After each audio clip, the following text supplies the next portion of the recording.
For mounting 5 ground fault circuit interrupters, or GFCIs, in a row for a total of 3 rows, consider a few product recommendations and mounting options, keeping in mind the challenging location on the church roof. One option is Wiremold raceways with GFCI cover plates.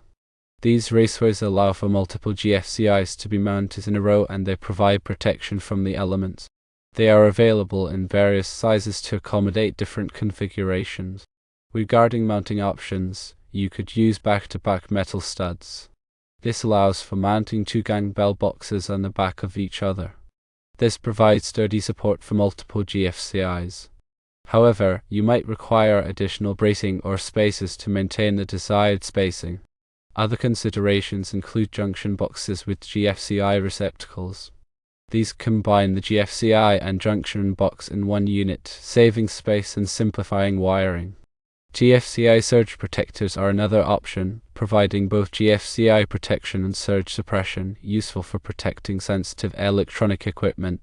Vertical GFCI strips are also available, designed to mount multiple GFCIs vertically. These can be bolted or screwed to a wall or surface. A few additional tips. 1. Use the appropriate anchors and fasteners for the mounting location and intended load. 2. Consider spacing the GFCIs at least 12 inches apart to prevent overcurrent tripping. 3. Run separate circuits to each row of GFCIs to avoid overloading. 4. Clearly label each GFCI outlet with its intended purpose.